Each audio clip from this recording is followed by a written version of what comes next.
This presentation will provide information about working as a community rehabilitation provider, also known as a CRP. Once you're approved as a CRP, make an appointment to introduce yourself at a VR staff meeting.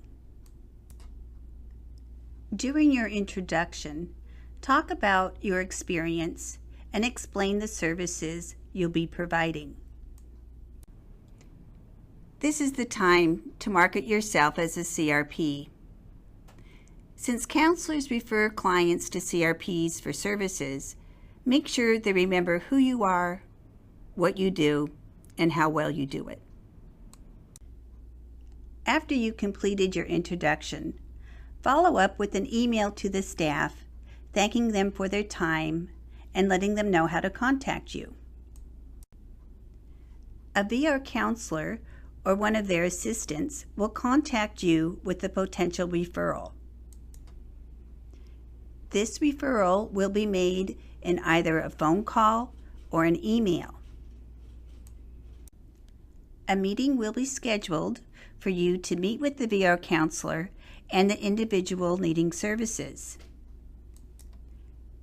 During this meeting, the specific service and purpose of the referral will be discussed. The individual needing services, the VR counselor, and you will decide if the referral moves forward. If you decide to accept the referral, DVR will provide you with written referral information. Carefully review the referral information and make sure to ask your VR counselor if you have any questions or need any additional information. The referral information includes the name and contact information of the individual you'll be serving, the purpose and reason for the referral, and the specific CRP service that's requested. The referral information will also include a description of the individual's disability, their barriers to employment, and their employment goal. The referral form also includes information and anything specific the counselor would like addressed or included in the written report. When you accept a referral, DVR will give you an authorization for purchase, also known as an AFP. The AFP is an important document. It authorizes you to provide a specific service within a specific amount of time. The AFP is the official contract between you and DVR. Never start a service before receiving an AFP. The AFP identifies the specific service to be provided. CRPs are authorized to provide only the service identified on the AFP. The AFP also states the maximum number of hours a CRP is authorized to provide a service. CRPs are authorized to use only the number of hours needed to complete a service. CRPs will not be reimbursed for hours that are not authorized on the AFP. AFPs also state the range of dates services must be provided. CRPs are required to provide the service within the date range specified. AFPs specify the hourly rate of service the CRP can charge. Always review AFPs for accuracy and inform the VR counselor of any errors prior to providing services.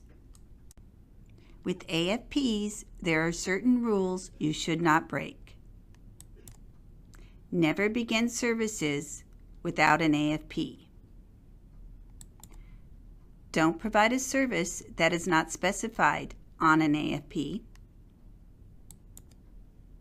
Don't provide services for more hours than you are authorized.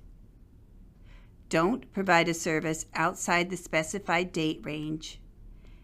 And never use your own money to purchase services or items for a client. For guidance on providing services, go to DVR's website. Here you will find links to services, service definitions, and the standards for CRPs. It's important to remain in close contact with the VR counselor while you're providing services. Contact the counselor right away if any of the following occurs. Your schedule or availability changes. The individual you are serving does not show for an appointment. The individual states they are interested in pursuing a different job that is not identified on their IPE. Or if you suspect the individual is using drugs or other substances. To summarize working as a CRP, ensure the following: that counselors know who you are, what you do, and how to contact you. Make sure you understand and receive the referral information.